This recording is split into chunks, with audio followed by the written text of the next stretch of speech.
Hello, America. I'm Judge Napolitano, guest hosting for Glenn Beck today. We've got a lot to cover.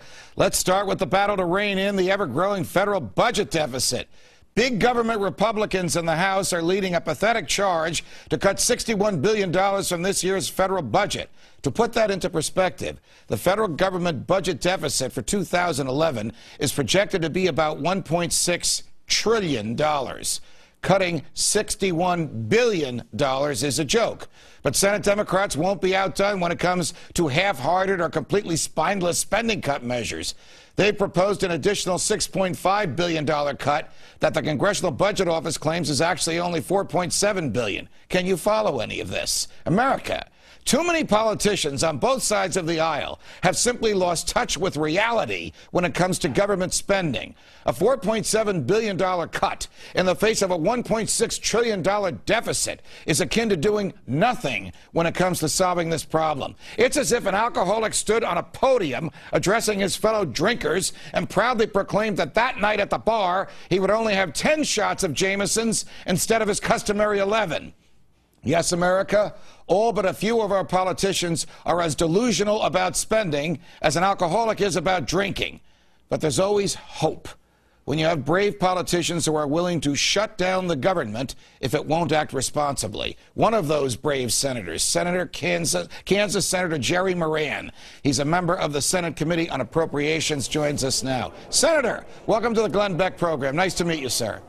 Judge, good to be back with you. Thank you for the opportunity. Thank you. What is the latest, Senator? I gather that the vote has been put off again, that there's a Republican measure on the floor, a Democratic measure on the floor, and the Senate's not going to vote on it now until tomorrow. Is that the case?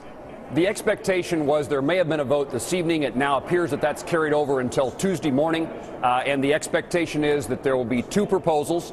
One, what you call the paltry $61 billion reduction, H.R. 1 sent to us in the Senate by the House of Representatives. Right. And then the even more paltry $6 billion cut suggested by President Obama and Democrat leaders in the Senate. And there'll be a vote on each one of those. My guess is that neither one of them will receive the 60 votes necessary to move forward. And then we're once again back to negotiations with, I suppose, Democrat leaders and perhaps the White House. Oh, boy. 60 votes necessary because somebody is filibustering each of these things and forcing the supermajority, right? It will require a supermajority for this bill to proceed. And so I think even Senator Reid has said that his version of $6 billion of reductions doesn't get 60 votes.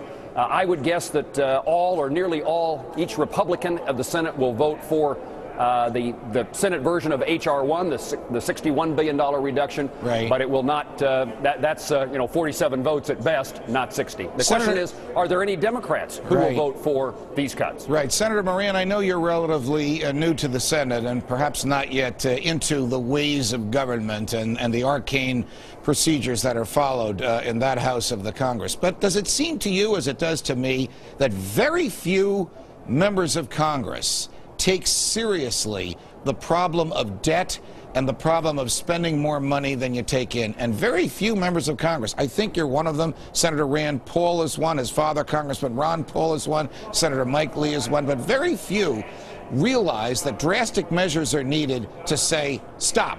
No more borrowing. We elected you to spend money based on what you collect in taxes. If you can't do this, Mr. President, get another job. Judge, this is the issue of my generation.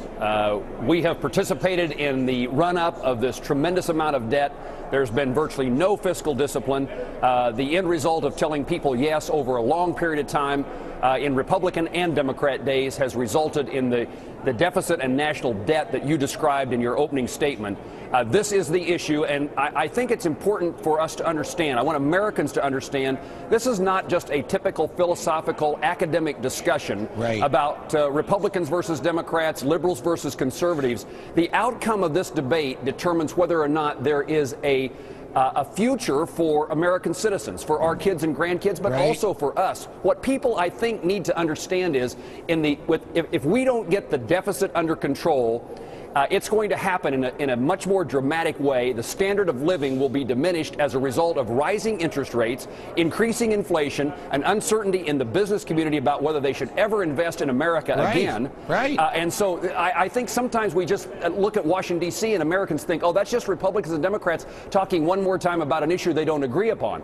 Well, there is some truth to that, but it's much more significant than just a normal political fight. Right. This is about the future of our country, the standard of living that Americans can enjoy today, and whether or not there is an American dream to be lived by our kids and grandkids. Right, you're exactly right. The government will totally disillusion generations of young people if it spends today and makes those generations, some of them not even born yet, pay for the spending. Before I let you go, Senator, pretty soon every member of the Congress will be forced to vote yes or no on a very simple question. Shall the government be permitted to raise the debt limit? Shall it be permitted to borrow more money? Will Senator Moran of Kansas vote against that?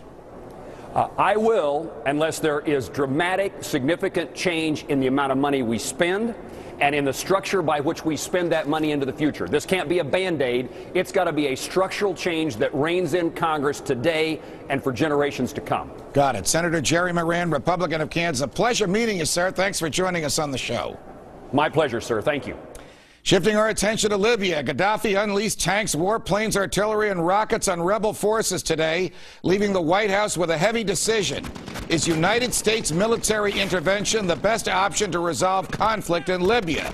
With more on that issue is Dr. Walid Fares, Fox News Middle East expert and author of The Coming Revolution, Struggle for Freedom in the Middle East, and General Jerry Boykin, author of Never Surrender, A Soldier's Journey to the Crossroads of Faith and Freedom. Dr. Fares, Walid, if I may, since we are friends and colleagues at Fox, to you first. What is the situation on the ground in Libya? Are the rebels even asking for, would they even expect or want American military assistance? Would military assistance actually harm their cause, since many Libyans hate Americans and America more than they hate Gaddafi? Well, that's a very good point. Everything is going to be decided on the ground. If we look at the map, the coast of Libya, if the opposition forces can, on their own, cross the line of Sirte, the city of Sirte, which is in the middle of Libya, and head towards Tripoli, then we may not need to have a no-fly zone. We may need only probably to help them take care of some defenses around Gaddafi. But if the opposition on the ground, we're going to stay there and cannot cross Sirte, then we're going to have two zones in Libya, and then we're going to have to intervene at some point in time. Before I get to the general, Dr. Fares, does the opposition, do the rebels even want American military assistance? Excellent question, because they are divided, or at least they are sending two different messages.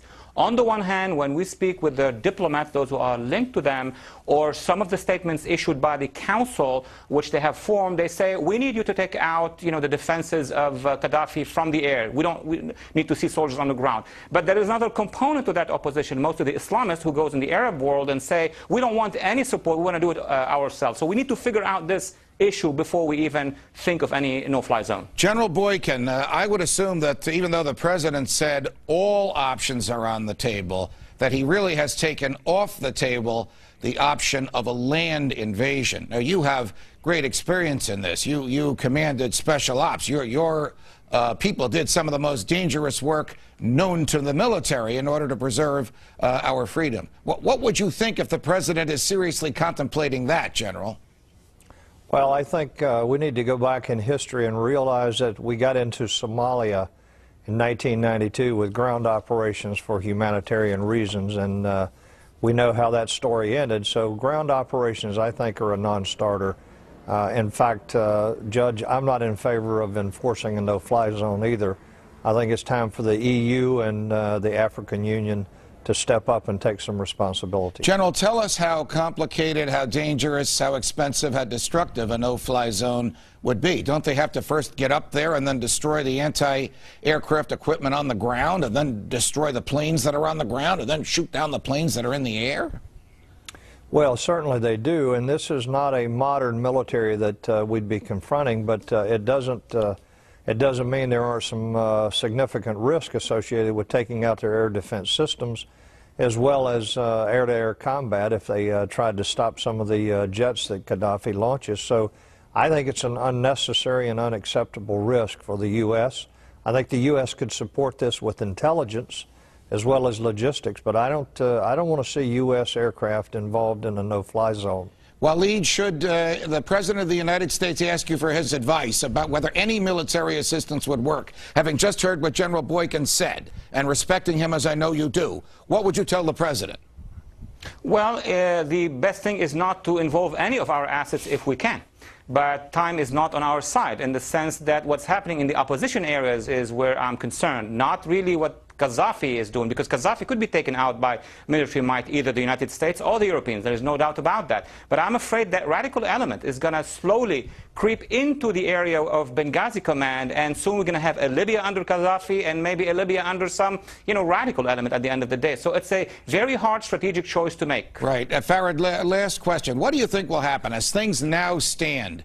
Is he crazy enough to stay there while bullets are shooting at him and there's nothing to protect him? Will he literally stay there with his last drop of blood? Or will he see the inevitable and flee to Venezuela or someplace that will take him? Waleed.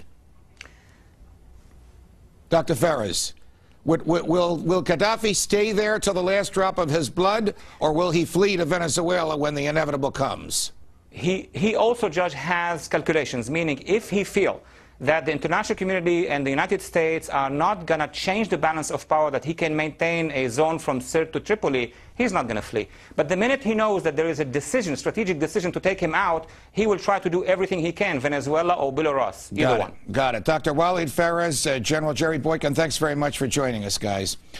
Oil prices slipped today to $104 a barrel, backing off a 29-month high, pushing the prices down. OPEC's consideration to increase its oil output. This announcement comes as the White House said it is exploring the idea of tapping into the strategic oil reserves. It's an option we are considering, but there are a number of factors that go into it, and it is not price-based alone. It's important to look at history about and the times when it has been used. So I wouldn't look to a price threshold. All right, so what other factors should we consider? Let's ask Phil Flynn, a senior market analyst for PFG Best. He's also a Fox Business Network contributor. Phil, welcome to the Glenn Beck program.